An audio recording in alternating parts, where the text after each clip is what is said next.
Welcome to part 2 of our interview with Kay Scott. We will be looking at her boxing career and a bit of insight into Boxing Australia. So you spoke about Boxing Australia. So as a member of Boxing Australia, what is the pathway to grow up through the ranks and things? So a lot of people probably don't know where you start and the process to work your way up through Boxing Australia. So initially it is just kind of at club level, like most sports, you join a club that's probably close to where you live, or someone that's a good coach within good travelling distance, and you start at club level there. You want to kind of master the basics. When you're coach and you feel like you're ready to be able to step in and have a fight, then you can start having some fights. New South Wales, all different states have different rules. So New South Wales, we've actually got the highest age limit, so you can't actually start boxing competitively until you're 14 years old. Okay. So I think might even be 10 years old over up in Queensland, and even in the ACT it might be 10 years old as well. We're kind of a little bit slow catching up with things because 14 is quite late to be getting into things with some sports now. Yeah. So you can always travel interstate and fight that way. Then when you're good enough, you start getting enough fights, club level then moves into state level. Each year there's kind of state trials, and if you can kind of become number 1 or number 2 at your state, you'll be given further opportunities for fights and moving on then through to national level. Yeah. Nationals are usually happen once a year, and the top 1 or 2 people from each state all come together for a big major competition. And if you can become the Australian champion, the best of all the states, then you get international competition and opportunities to travel overseas and compete on the world stage. Okay. So how many? So is it like the top 2 from each weight division get to go, or the top 1, or? It's only number 1. You've got to be the number 1. Yeah. Sometimes now it's a lot to do with limited funding. There are some opportunities now with like fund your own way and things with top 2 people or someone that's shown potential. But even if you might not get that number 1 position, there's now pathways within the Australian Institute of Sport that you might be brought into a squad program for more development, and you'll come into training camps where you get some more development, which can help build your skills and, again, lead to more opportunities and maybe just some smaller international fights, like heading over to New Zealand and getting some exposure there before we kind of travel over to Europe and stuff like that. Is there anything you think that could maybe be done a little bit better in that process? It's something that's actually Boxing Australia doing a really good job of now, which it wasn't around when I first started. It's, I think, developing from the grassroots and the younger levels, because you need to get that really strong to then allow it to keep fostering down the line.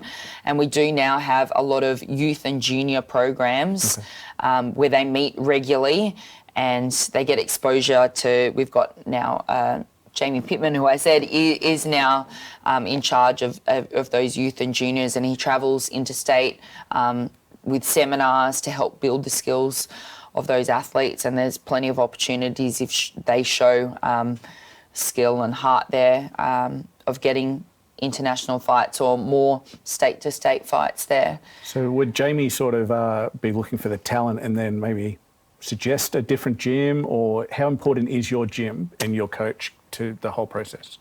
Everything comes down to club level, because if you don't master those basics, you're not going to be notified in those talent ID programs, because each state body has people that kind of notice people and mark them to get kind of like, I guess, earmarked for when Jamie visits the states to go, oh, have a little look at them on this fight show, and then he'll go, yep, I think that person shows potential, and then they'll be invited to come through.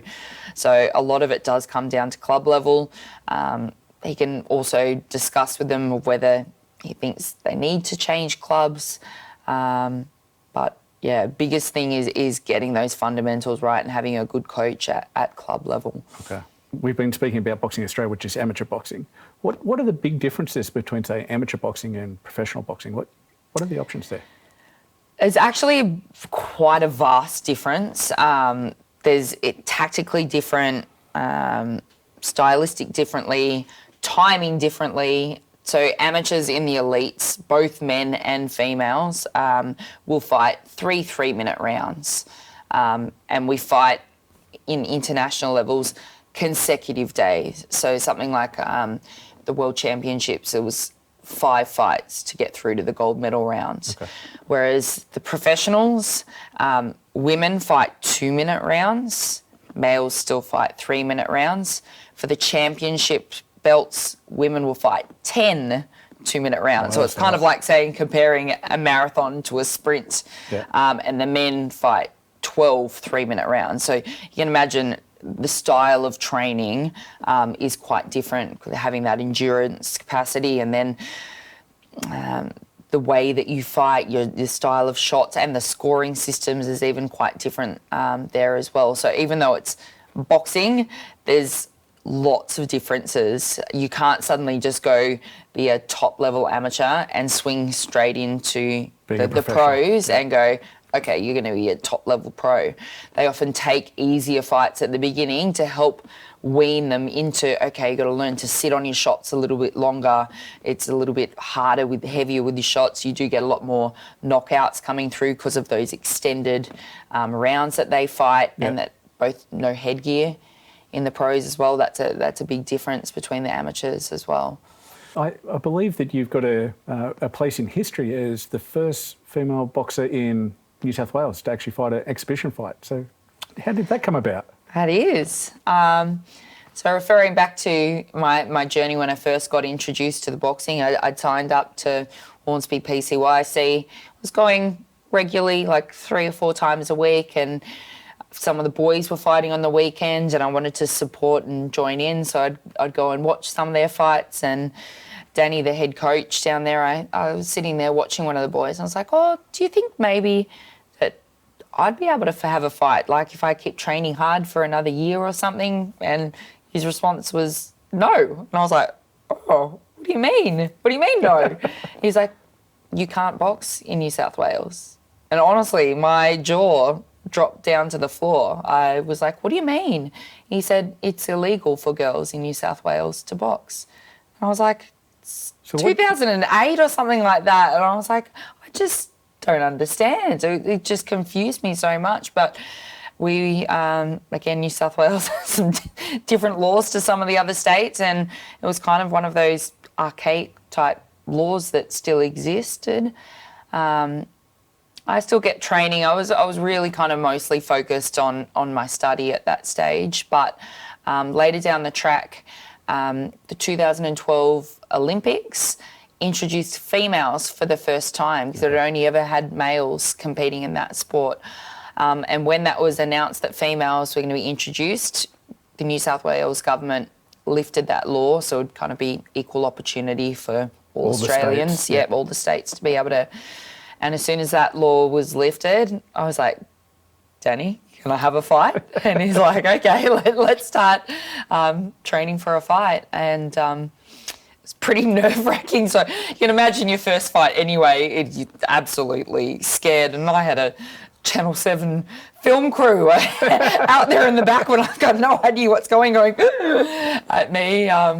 And yeah, pretty proud that I was kind of the first in New South Wales, and it's such a big change if you kind of look at it now. We've got so many young upcoming girls, and yeah, it's really exciting to be part of that change. Oh, you opened it all up for everyone. What's it like being a female boxer on the international stage? So you've spoken a lot about the club level and things, which a lot of girls probably already know, but when they're striving for that end goal, what's it like to be a female boxer on the international stage? What's it take?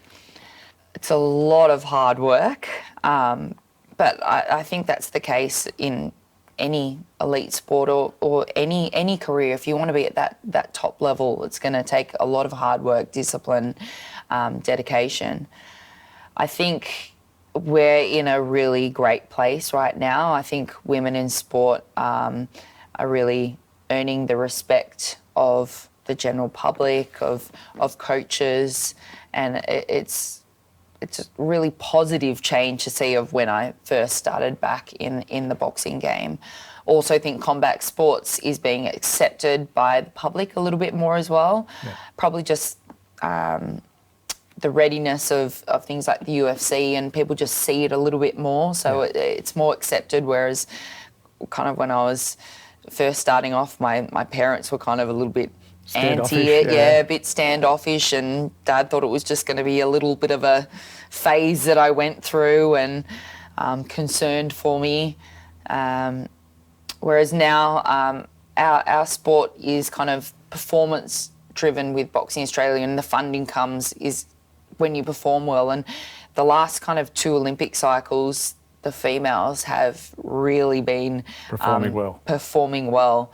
So we've had a lot of support from Boxing Australia in regards to opportunities to travel overseas and to develop as athletes, because unfortunately with Australia being so far away from the rest of the world, if you're already number 1 in the country, it's kind of hard to get that top quality female sparring. It's great working with the boys, but if we want to get other competition, and it's just a little bit different with the boys, we need to be exposed to those other high level, and that means kind of going overseas to Europe or to America or to UK. And with those performance results, we're getting the opportunity to do that. So it is really exciting. So how often do you get to go over to international things? Is it just like the world champs and the Olympics, or are there more? That's again been a big change. When I first started, even though I was number 1 in Australia, for me to go over to the World Championships, there was no funding. I was selling, remember those Cadbury boxes of chocolates? Yeah. I used to get my clients at the gym, everyone to go out and sell the Cadbury chocolates. Even though I already got the spot, you had to pay your own way to go over to these trips. Whereas now you got the number 1 spot, you're paid, well, they pay for your flights for you to head overseas and represent your country. So that's a fantastic change. And we are also seeing now, particularly if you've now got a world ranking, which I have the last kind of 4 or 5 years, I've kind of been in the top 8 with the world, that we get further opportunities and a lot more skill development to be able to head overseas for training camps. So we need to be able to do that to be able to stay on top, and it's kind of, So it sounds like we've progressed a long way. Is there anything else we need to keep doing to get us that next step, next stage? Boxing as a sport needs more funding from the government. I know different sports get allocated different amounts of money, and the biggest thing is if you don't have the money there to be able to send them, you don't get that exposure. More of these programs that are coming out, although, as I said, those youth and junior programs are starting to really roll out and develop now, and I think we're yet to see the results. It takes a bit of time to come through. And also just the involvement of more kids. The bigger density you have within the sport is the more great athletes you're going to come from it, rather than a small pool. And I think even just that public acceptance, and little girls can go, like, hey, Mum, I want to box. Yeah. Rather than, like, you'd think 10 years ago, no little girl's going to go, can I box, Mum? It's can I dance? So I think that's going to really help build a really positive future for boxing and for other combat sports. Okay. Well, that's the end of part 2 of our interview with Kay Scott. We looked at her boxing career. Part 3 will be looking at contemporary topics.